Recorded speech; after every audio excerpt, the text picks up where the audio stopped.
You will hear a number of different recordings, and you will have to answer questions on what you hear. There will be time for you to read the instructions and questions, and you will have a chance to check your work. All the recordings will be played once only. First, you have some time to look at questions.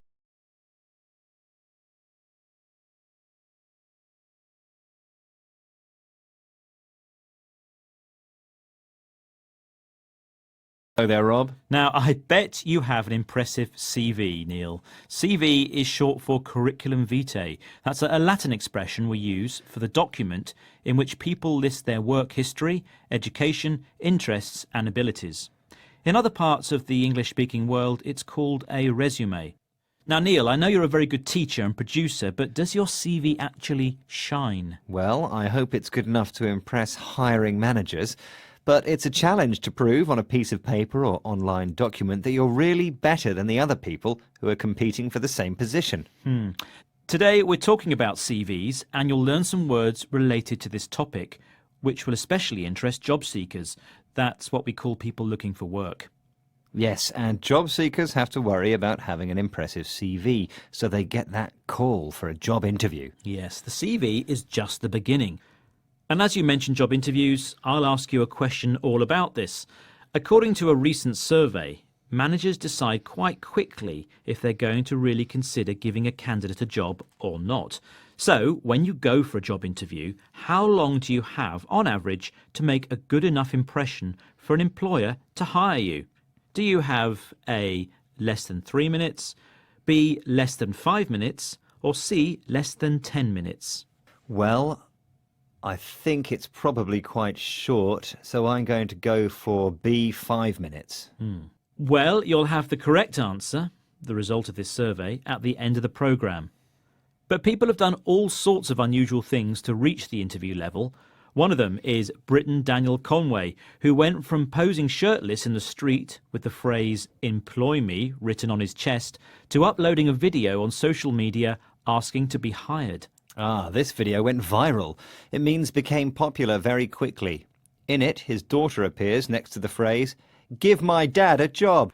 Yes, Daniel Conway tells us about his experience looking for work. Which word does he use when he says he wanted to be noticed? I just thought as a young naive kid that I would kind of walk into a job, but the truth is, there are a lot of good people out there who've got just as great skills. And I realised at that point, you've got to stand out and get your strengths across. He used the phrasal verb to stand out. It means to be more visible than others in a group so that he can be noticed. Dan Conway uses another phrasal verb, get your strengths across. To get something across means to make something clear. In this case, he wants the employer to understand how good he is as a potential employee, his strengths and his good qualities. And did he get the job? Well, yes, he did, and I'm glad to say that after 4 years, this 29-year-old man got a job marketing vitamins. Well, we can say he was good at marketing himself. Yes, we can. Well, he was bold and courageous in his attempts to catch potential employers' attention. He showed a quality described by career coach Corinne Mills.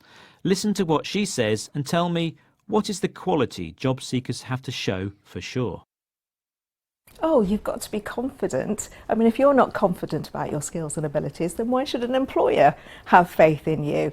So don't be modest. This is your opportunity to really show your skills and experience and what a great performer you're going to be in the job. The career coach says you've got to be confident. It means self-assured, believe in your capacity to do things. And sometimes we feel that it isn't nice to say, "I'm very good at this," or "Oh, I'm wonderful at that." But she advises you not to be modest. Exactly. Modest means humble, moderate when talking about your abilities. You know, Rob, I've got some top tips for people writing their CV. OK, well, let's have them. Yes, here's the first one. You have to be concise. It means brief. Give the information in a few words. Maybe you could write a brief profile at the top and keep the CV to just 2 pages. Thank you, that's a good bit of advice. And I think you should give evidence of success in previous jobs. If a presentation you did helped you to get a client, you should include it there. And be accurate. In other words, be precise and tell the truth. Don't invent things. And you should also remember to check your spelling and grammar. Oh yes, that's very important. Well, we wish everybody success when writing and sending out their CV, and we hope they are called for a job interview, in which they have a very short period of time to leave a good impression. Indeed. So how long, after all, is this period of time, according to your survey? Did I get the answer to the question you asked at the beginning of the programme right? Well, I asked you, how long do you have, on average, to make a good enough impression for an employer to hire you? Do you have less than 3 minutes, less than 5 minutes, or less than 10 minutes? And I said less than 5 minutes. And you're wrong. The correct answer is actually less than 10 minutes, so you have a little bit longer. Job seekers have on average just 6 minutes and 25 seconds during the first meeting to impress potential employers. That's according to a new study from the website monster.co.